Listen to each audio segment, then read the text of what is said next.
Gracias, hermanita. Hoy voy a hablarles de Isaías capítulo 6, todo el capítulo de Isaías, que pareciera que es muy largo, pero realmente no. Todo el capítulo de Isaías 6 es un capítulo muy emocionante, porque entender el capítulo 6 de Isaías es entender qué fue lo que pasó con ese profeta, ¿sí? Recuerde que en el Antiguo Testamento había profetas y había reyes, no era lo mismo. El rey iba a buscar al profeta, no el profeta buscaba al rey. Díganle que está a su lado: el rey buscaba al profeta, no el profeta al rey. Usías era un rey muy malo, muy egoísta. Usías era un rey lleno de orgullo, lleno de vanidad, y era el rey que le tocó en ese momento al profeta Isaías. Entonces vamos a leerlo todo como para darnos una idea de lo que Dios quiere ministrarnos, y luego vamos a leerlo en la versión nueva internacional, la nueva versión internacional, un poquito como para entender algunos puntos que me gustaría acentuar, ¿ok? Entonces vamos a leerlo a la cuenta de 3, 1, 2, 3. En el año que murió el rey Usías, vi yo al Señor sentado sobre un trono alto y sublime, y sus faldas llenaban el templo. Por encima de él habían serafines, cada uno tenía 6 alas, con 2 cubrían sus rostros, con 2 cubrían sus pies, y con 2 volaban.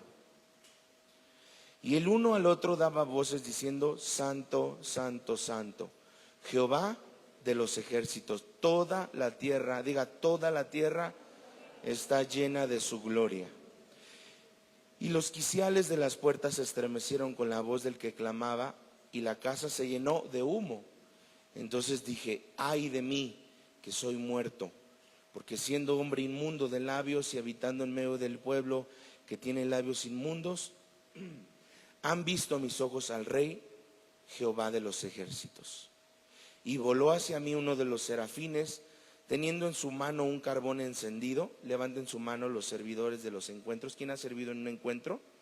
¿A usted le recuerda algo esta palabra carbón encendido?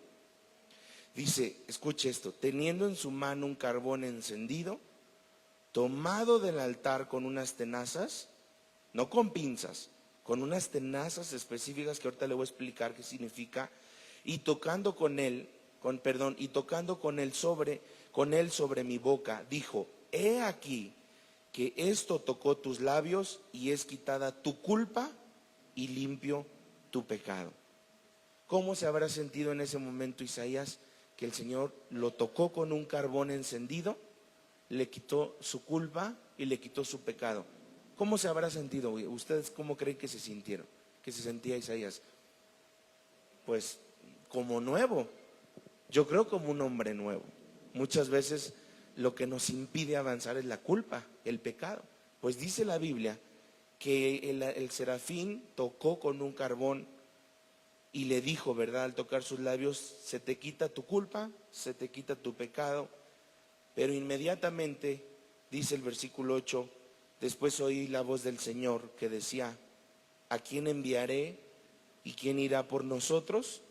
¿Usted cree que esa respuesta que viene tan poderosa y llena de fuego, donde dice: entonces respondí yo, heme aquí, envíame a mí? Él podría haber contestado: heme aquí, envíame a mí, si segundos antes el Señor no le hubiera quitado tanto pecado y tanta culpa.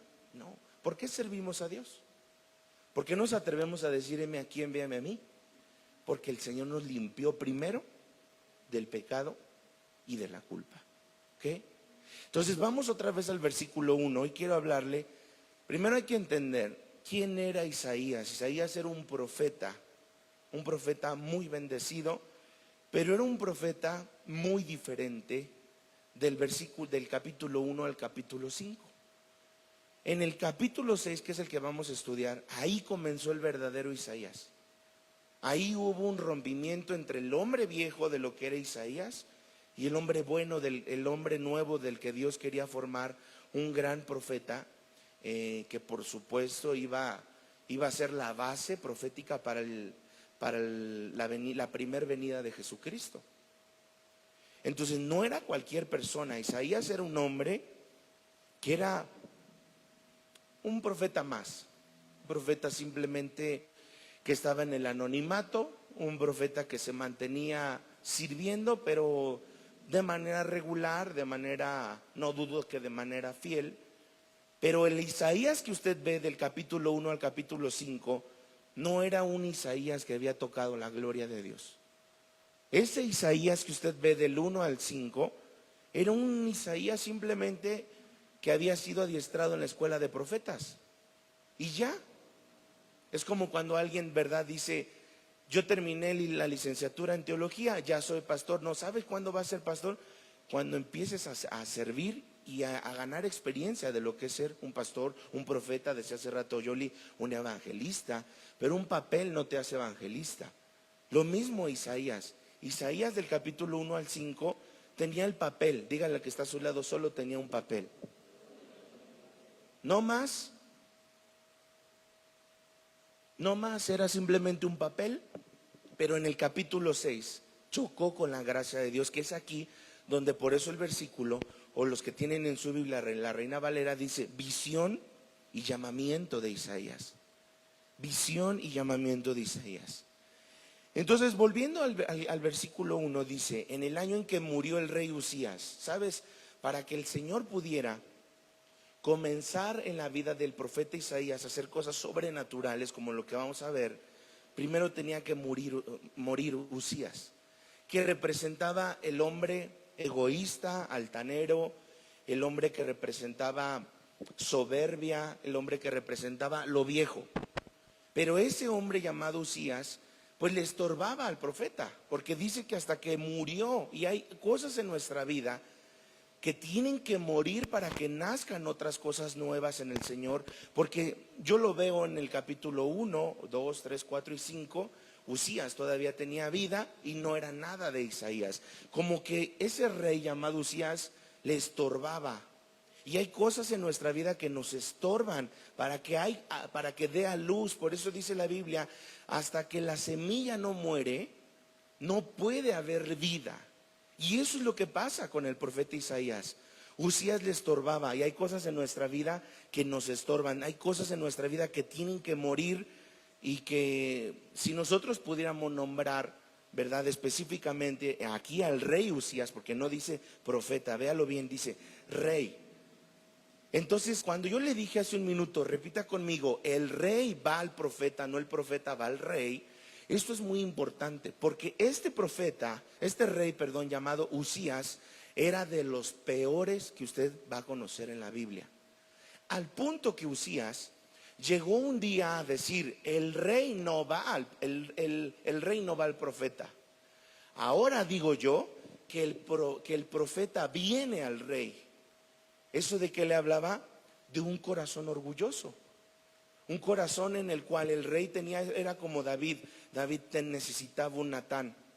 Aquí Usías necesitaba un Isaías. Pero como Usías, era un hombre lleno de arrogancia, del hombre viejo, el Señor lo quitó completamente de la vida de Isaías. Y entonces aquí inicia algo en la vida del profeta Isaías, que dice: ahora sí, después de que murió Usías, ahora sí, después de que murió eso que me estorbaba, vi yo al Señor sentado sobre un trono alto y sublime. ¿Qué pasaría si nosotros, amados hermanos, hoy en día tuviéramos una visión como la de Isaías? Un trono, ver al Señor con S mayúscula, no cualquier Señor, sentado sobre un trono y sublime. ¿Usted qué haría? ¿Qué haría si usted pudiera ver el trono del Señor literalmente? Ya sea en sueño, en visión, como usted quisiera. ¿No reaccionaríamos igual que el profeta? Claro. Dice: vi al Señor sobre un trono alto y sublime, y sus faldas llenaban el templo. Por encima de él había serafines, y cada uno tenía 6 alas. 2 cubrían su rostro, 2 cubrían sus pies, y con 2 volaban. Y dice la palabra: y el uno al otro daba voces diciendo: santo, santo, santo. Los serafines no decían poderoso, poderoso, poderoso, ni proveedor, proveedor, proveedor. Lo que los serafines le mostraron a Isaías fue la santidad del Señor. el poder de la santidad, porque la santidad del Señor dice que la tierra cubre y llena toda la gloria de Jehová cubre y llena toda la tierra. Y en ese momento la visión que veía el profeta Isaías es: vi al Señor sentado sobre un trono alto y sublime, pero arriba de él había unos serafines que con 2 alas volaban, con 2 cubrían sus pies, con 2 cubrían su rostro. Entonces Isaías queda perplejo ante esa santidad. Y en esa santidad dice la palabra que decían los serafines: santo, santo, santo, Jehová de los ejércitos, toda la tierra está llena de su gloria. Y los quiciales de la puerta se estremecieron con la voz del que clamaba, y la casa se llenó de humo. Entonces dije: ay de mí. Ese ay es un ay de dolor, es un ay que estremece. Dice: ay de mí, que dice la versión original. Aquí dice que soy muerto, pero la versión original dice, en el versículo original, como fue escrito en el lenguaje original, dice: ay de mí, escuche bien esto, que estoy acabado. Ay de mí, que no hay más. ¿Por qué? Porque él vio tanta santidad que dijo: ante tanta santidad estoy muerto, estoy acabado. Claro, porque cualquiera que choca con la santidad de Dios, con un Dios tan santo, un Dios tan hermoso, pues ¿cómo nos sentimos? Cuando vemos a un Dios fiel, pero un Dios al mismo tiempo tan hermoso y tan santo, que se nos aparece y nos dice simplemente: aquí estoy, te vine a visitar. Y entonces uno empieza a pensar: pero ¿cómo me veniste a visitar, Señor, siendo tan santo? Yo te he fallado, yo me he equivocado, yo he dejado a veces de buscarte, a veces me he ido al mundo y tú me vienes a visitar. Eso es lo que sentía el profeta. Por eso yo le dije: para que usted entienda el capítulo 6, el ministerio de Isaías, usted tiene que entender el Isaías, el antes de, no, el del 1 al 5, un profeta que tenía solo el título, no más. Pero ahora está viendo que ese profeta, que solo tenía un papel, que solo era un hombre que tenía el rango de profeta, ahora estaba teniendo un verdadero encuentro con Dios. Y eso es lo que nosotros necesitamos, un verdadero encuentro con Dios. Y eso es a lo que se refiere esta palabra tan hermosa. Y dice: ay de mí que soy muerto, ay de mí que estoy acabado, porque siendo hombre inmundo de labios y habitando en medio de un pueblo que tiene labios inmundos, han visto mis ojos al Rey. ¿A quién? A Jehová de los... Ahora, en la Biblia, amados hermanos, no siempre se revelaba el Padre, el Eterno, como Jehová de los ejércitos. Muy pocas veces. La palabra Jehová Gibor, Jehová de los ejércitos, muy poquitas veces aparece en la Biblia. Y es que si yo me revelo como Jehová Jireh, el que provee constantemente, es una señal que Dios me está diciendo: no te preocupes, yo voy a proveer. Si yo me revelo, si Dios, se revela como Jehová Rafa, Jehová el que sana, dice: ante tu enfermedad, aquí tienes al médico de médicos y doctor de doctores. Si Él viniera como Jehová Shalom, Jehová tu paz, ante un mundo turbulento tú necesitas paz. Pero aquí le está diciendo: se reveló Jehová de los ejércitos, se reveló ese general de 5 estrellas, se reveló ese Jehová que sabe pelear, que no ha perdido en una batalla. Por eso el miedo de Isaías, por eso él empieza a temblar y dice: estoy muerto, estoy acabado, dice la versión original. No tengo esperanza, tanta santidad me va a fulminar. Y entonces ver a un Dios tan santo que nos visita, me incluyo en el que nos visita, ¿qué pasaría? Nos sentimos reducidos a nada, a decir: ¿cómo puedo yo soportar tanta santidad? Pero aquí viene esa gracia. Así como Dios se revela como Dios de los ejércitos, un Dios que no ha perdido ninguna batalla, un Dios que por supuesto tiene un gran poder. Dice el versículo 6: voló hacia mí uno de los serafines, teniendo en su mano un carbón encendido, y tomando del altar con unas tenazas. Esas tenazas representaban el instrumento que unía, escuche bien esto, el fuego del altar con el corazón del hombre. Que no son carbones encendidos que queman, sino que purifican. Y que a veces nosotros necesitamos un carbón encendido en nuestros labios. Nosotros necesitamos ver una revelación de Dios, que cuando Dios viene y dice, ante tu culpa y ante lo que tú sientas, puede venir el Señor y tocarte y decirte, ante tanta santidad también hay mucho amor. Dice la palabra, escuche bien esto, tocando con él sobre mi boca, dijo, he aquí que esto tocó tus labios y es quitada tu culpa y limpio tu pecado. Cero culpa y cero pecado. Entonces él pensó, Isaías, por eso le digo que este Isaías del capítulo 6 era otro hombre. Es como si hubiéramos nacido de nuevo. Es como si hubiéramos tenido un antes y un después, porque así como hay un antes de Cristo, hay un después de Cristo. Hoy yo le quiero hablar a las personas que a veces han dejado de orar porque siguen, a pesar de ser cristianos de 10, 20 o 30 años, a veces sentimos culpa y decimos, es que le he fallado tanto a Dios, es que me he equivocado, he errado tanto que yo siento que no me puedo acercar a Dios. Y aquí él era un profeta, ya tenía el papel, ya había salido graduado de la escuela de profetas, y se sentía inmundo, se sentía acabado, como muerto. ¿Cómo podríamos sentirnos nosotros ante tanta santidad? Simplemente a veces tanta santidad pareciera que nos hace más para atrás, y es todo lo contrario. Es como si Dios dijera, exactamente ante tanta santidad, quiero que tú te acerques, porque ante tanta santidad yo te voy a santificar, yo te voy a apartar para mí. Y digo, el profeta Isaías es distinto al ministerio con Samuel, el profeta, pero yo hablo del profeta Isaías porque en él fue asentada la profecía, toda la profecía para la primera venida de Jesucristo. No era cualquier profeta, era simplemente el profeta que Dios usó para asentar la primera venida de Jesús. Ahora, ¿qué voy? Que cuando él dice, oí, después oí, versículo 8, oí la voz del Señor que decía, ¿a quién enviaré y quién irá por vosotros? Él se sintió entonces ya limpio, ya no había culpa, ya no había pecado. Ahora el Señor le dice, cuando tú estás limpio y estás sin pecado, sírveme, sírveme. Yo pregunto, ¿quién me va a servir? Yo pregunto, dice el Señor, si ya te limpié, ya te lavé, porque la sangre de Cristo cubre multitudes de pecados. La sangre de Cristo fue derramada para limpiar todos nuestros pecados y sobre todo para saciar la culpa del hombre. Lo que a veces nos separa de Dios, el decir, es que no sé, como que sí quiero, pero no quiero acercarme tanto a Dios porque le he fallado. Comprende algo en tu corazón, amada iglesia. ¿Es tanta la santidad de Dios? Sí, porque es fuego consumidor.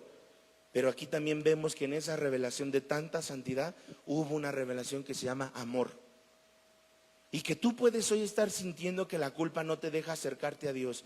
Y que a veces cuando vas en tus tiempos de oración, a veces dices, no me siento digno. Esta es la palabra que yo estaba en la mañana de ore y ore. ¿Qué palabra es la palabra que nos impide acercarnos a Dios? Es indignidad. Sentirnos indignos.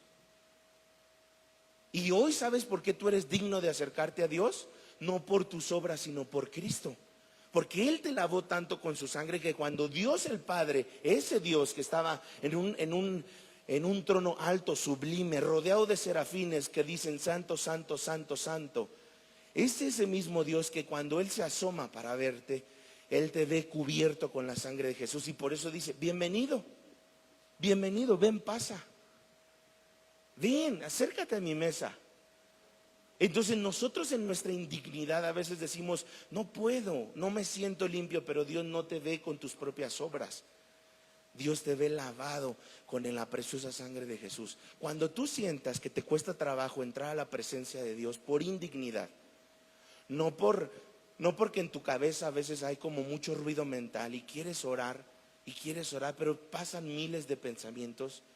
Y cuando doblas tus rodillas o simplemente estás sentadito en tu casa, te sientas en tu comedor, abres tu Biblia, cierras tus ojitos, pero tu cabeza está llena de pensamientos, nombres, personas, fechas, y viajan cosas, y dices, no me puedo concentrar. Eso es otra cosa que sentarte, cerrar tus ojitos y decir, no me siento digno, soy indigno. Así como decía Isaías, estoy muerto, estoy acabado. Ahí acuérdate, por la sangre de Jesús yo tengo entrada a la gloria de mi Padre. Y entonces tú vas a poder abrazar al Señor y decirle, vine a lavar tus pies, vine a besar tus pies. Puedo hoy acceder a ti, Señor, aunque eres tan santo, porque no es por mis obras, sino por lo que Jesús ya hizo. Ahora, sigamos, dice, versículo 8. ¿A quién enviaré? Como pregunta.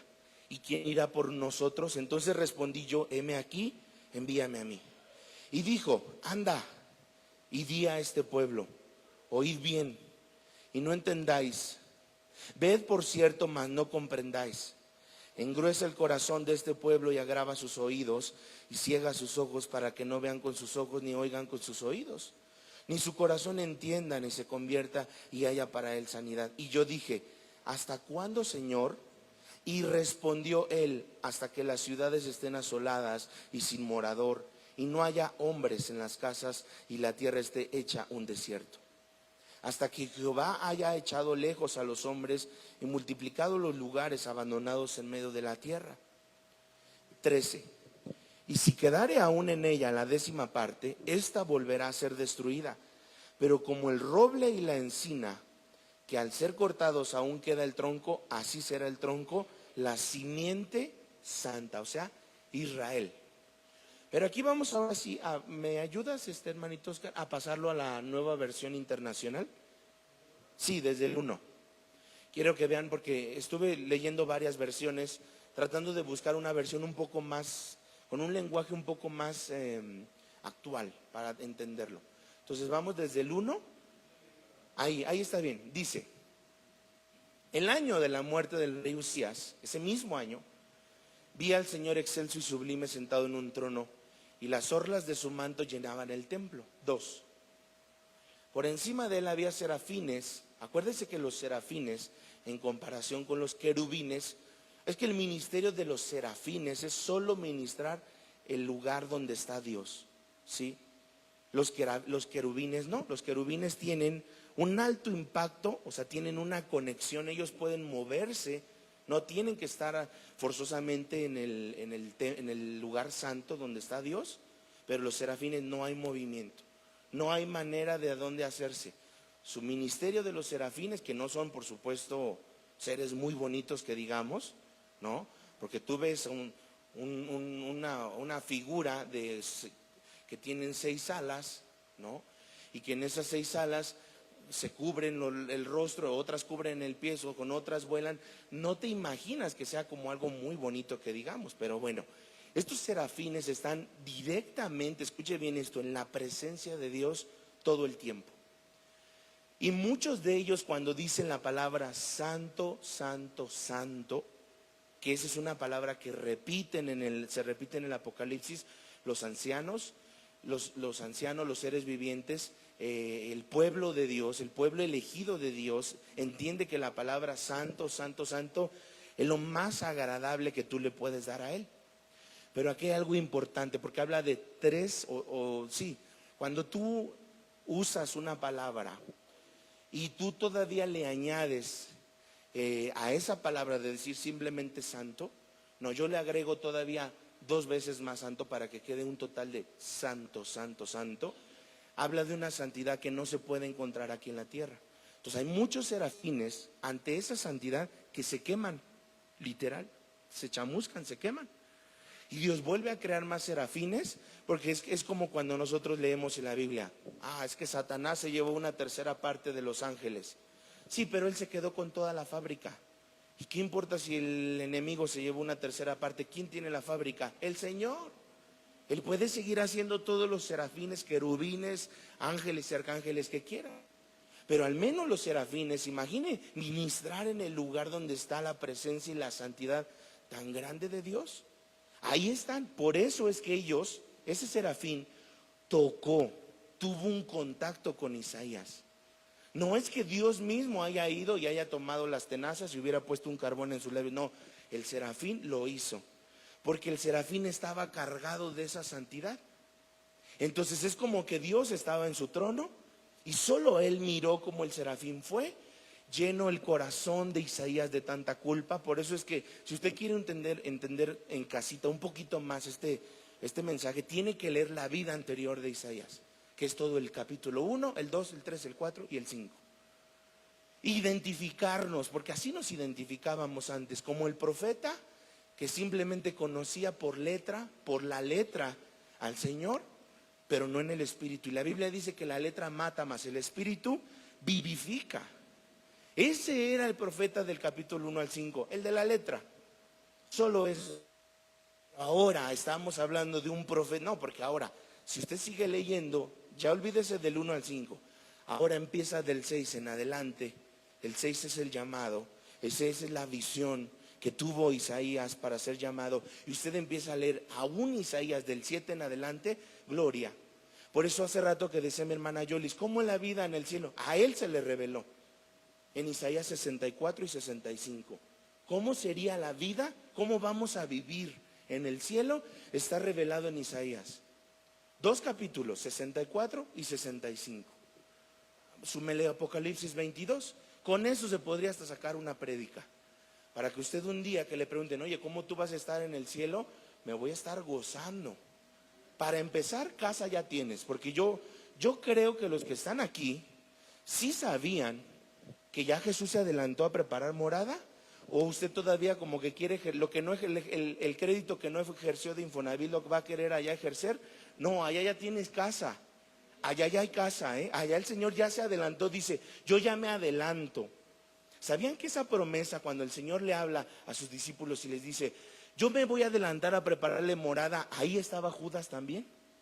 Usted va a encontrar solo una casa que va a quedar vacía, y fue la de Judas. Judas estaba presente cuando el Señor les dijo, yo ya me voy a adelantar a preparar morada, no se preocupen por su casa, allá van a llegar y van a tener dónde morar. Una van a encontrar vacía y va a ser la de Judas, porque él no quiso aprovecharla. Pero yo sí la quiero aprovechar, Levante la mano quien quiere su casa. Amén. Ya usted va a llegar allá. Entonces, qué tan importante, por eso le estoy hablando. Y ese Isaías del cual yo le estoy revelando, ¿qué le impedía que su ministerio explotara? La culpa, el pecado, el sentirse inmundo. Ahora, no era inmundo, escuche bien, ponga mucha atención. Isaías no era inmundo, Isaías no era pecador, Isaías no era fatuo, se sentía así. Muchas veces nosotros podemos estar en Dios, ya siendo cristianos, ya sirviendo, ya habiendo bajado a las aguas, y sentirnos así, como que algo no nos deja disfrutar lo que hemos recibido de Dios. Porque yo no le estoy diciendo que el capítulo 1 al 5 habla de la vida loca del profeta Isaías en Garibaldi. No, Señor, Isaías era un hombre recién graduado. Isaías era un hombre que acababa de salir de la escuela de los profetas, pero él se sentía indigno, acabado, impuro, sucio. ¿Y qué es lo que le faltaba? Un toque de la presencia de Dios. Y calmar y de una vez, como decimos, saldar cuentas y decir, ay, ahora que el serafín tocó mis labios y mi culpa fue borrada y mi pecado fue borrado, ahora sí, Señor, heme aquí, envíame a donde tú quieras. Dice entonces, en ese momento voló hacia mí uno de los serafines. Traía en la mano una brasa que con unas tenazas había tomado del altar. Y dice el versículo 7, con ella me tocó los labios y me dijo, mira, esto ha tocado tus labios, tu maldad ha sido borrada y tu pecado perdonado. La palabra perdonar no es lo mismo que borrar. Hay gente que dice, yo perdono pero no olvido. O sea, yo sí perdono pero no borro. Yo tengo buena memoria. No, el Señor dice, ¿tú quieres saber cómo es un verdadero perdón de Dios? Él perdona y borra. Dígalo, Él perdona y Él borra. Él borra y Él perdona. Dígalo, Él borra y Él perdona. Entonces pensar, bueno, el perdón de Dios es perdonar, pero no olvidar, no. Él borra.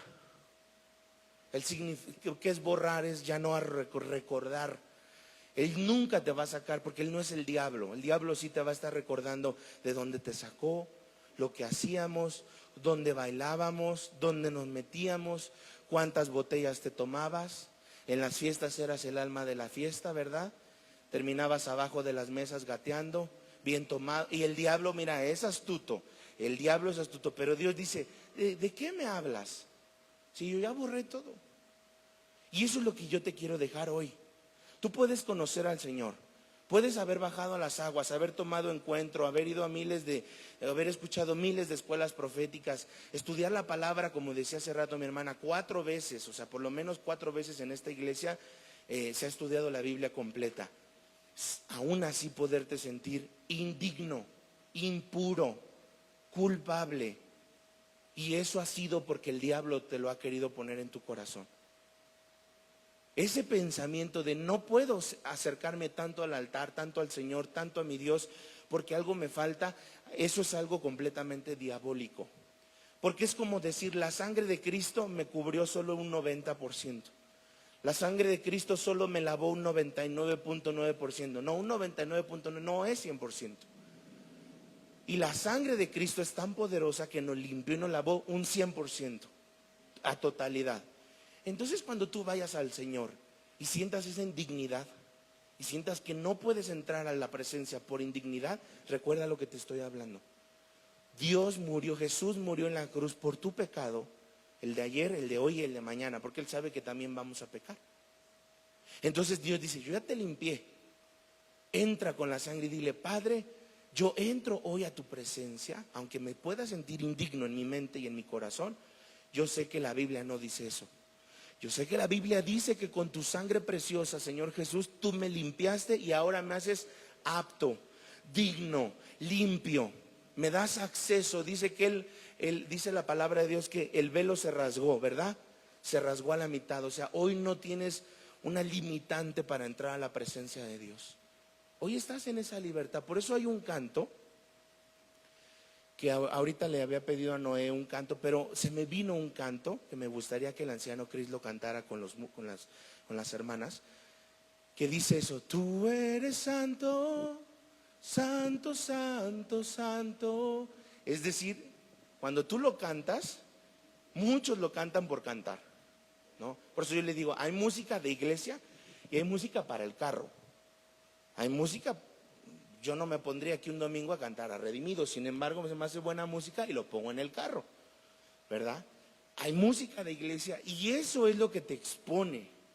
Cuando tú le dices al Señor, tú eres santo, santo, santo, tú te estás exponiendo a esa santidad. Y estás permitiendo que lo que hay en esa santidad te santifique. No que nos mate, porque entonces si vamos a ir a esa santidad a morir como los sacerdotes que estaban en pecado y les amarraban unos cascabeles para que cuando cayera, ¿verdad? Se oyera el ranazo, lo sacaran. No, el Señor no te va a exponer a una santidad donde Él no te va a santificar. La santidad te santifica más. Por eso dice, en los últimos tiempos el que robe, robe más. Pero el que esté santificado, santifíquese más. El que adultere, adultere más. Pero el que está en santidad, santifíquese más. Es decir, es como si Dios dijera, la santidad no está para que tengas un miedo, para que huyas. La santidad de Dios no es para huir de Dios. No somos Jonás, no somos Adán. La santidad de Dios es para que abraces esa santidad y esa santidad que te santifique. Por eso venir a la iglesia y decir, yo no fui a la iglesia, pastor, porque le grité a mi esposa. No, al contrario, más vine a la iglesia porque más me va a santificar el Señor, más me va a abrazar el Señor. Ay, pastor, no vine a la iglesia porque le pegué a uno de mis hijos, me puso de malas y le pegué. Le apliqué el don de separó el águila en uno y así venía en Tláhuac y el águila no se paraba ni aquí ni allá. Pero llegué a la iglesia y me fui. No, entra a su presencia, a su santidad, porque eso te va a santificar. Y voy terminando. Hermanos, si quieren anciano Chris, ¿me podrías ir preparando el canto? Vamos a ir leyendo, dice el 7. Mira, esto ha tocado tus labios, tu maldad ha sido borrada y tu pecado perdonado. Siguiente, por favor, Oscarito. Ahí, dice, entonces oí la voz del Señor. Si quieres, hermanita Lilia, también vete acercando, con libertad, hermanita, váyanse acercando para que se pongan de acuerdo. Dice, entonces oí la voz del Señor que decía, ¿a quién enviaré? Y la pregunta es, ¿quién irá por nosotros? Y respondí, aquí estoy. Levanten su mano y digan, aquí estoy. Envíame a mí. Yo le quiero decir algo, amada iglesia. Una de las cosas por las cuales Dios le pedía a Dios, Señor, ya estamos en el último trimestre, un año más se va, un año más casi lo despedimos. Y el Señor, yo le decía, Padre, ¿de qué quieres tú que yo ministre a la iglesia? Porque no es hablar por hablar, es tratar de ponerte solo como un siervo obediente y que Él te diga lo que tienes que hablar. Y una de las cosas que el Señor me dijo es, háblales del servicio verdadero. Háblales del servicio verdadero. Oía en la semana un pastor, si quieren vayan pasando, oía en la semana un pastor que hablaba de la vieja escuela. Y cuando yo escuché la vieja escuela, una cosa es la vieja escuela y otra es sentirnos viejos, por entender qué es la vieja escuela. Y cuando decíamos vieja escuela era, yo vengo de una generación donde cuando tú servías en el diaconado no podías, o sea, a ti te decían, este servicio que tú vas a desarrollar de diácono te va a durar solo un año. Cuando acabe ese año, tú tienes que volver otra vez a aplicar, por decirlo así, y ver si puedes volver a servir 1 o 2 o 3 años. No era como hoy, o a lo mejor es un servicio que no tiene que renovarse. Yo soy de esa generación, aunque yo no lo aplico aquí, porque creo que lo que Dios da, Dios no lo quita, y que los dones que Dios nos ha dado son irrevocables. Pero sí creo que muchas veces hemos olvidado, de acuerdo a lo que leo en la pantalla, que servir a Dios es un privilegio, no una carga. Y decías Yolis hace rato que quería carcajearme, pero me aguanté. Dice Yolis, es que a veces no servimos en la iglesia como debe de ser porque no nos pagan. Y una de las cosas que a veces no ponemos en nuestro corazón es, ¿a quién le estoy verdaderamente sirviendo?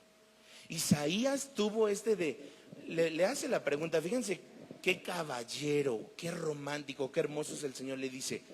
Entonces oí la voz del Señor, no del serafín, del Señor, que decía, ¿a quién enviaré? Como si el Señor le hablara al aire, ¿a quién enviaré? ¿Quién irá por nosotros a hablar? Y entonces él respondió, aquí estoy, envíame a mí. Yo te quiero servir, Señor. Por cuanto vi tu santidad, por cuanto escuché a tus serafines decir santo, santo, santo, porque en el cielo no hay silencio, en el cielo hay movimiento. Por eso es importante cuando tú ores, una cosa es la oración en la mente y otra cosa es la oración. La oración es importante por el sonido y por el aliento. Cuando tú oras y le aplicas oración a la oración le aplicas tu aliento y le aplicas sonido, ahí viaja en tu oración tu voluntad. Y a veces nos cuesta trabajo, sí, y a veces dices, bueno, no importa, ahorita estoy empezando aunque sea a orar en la mente.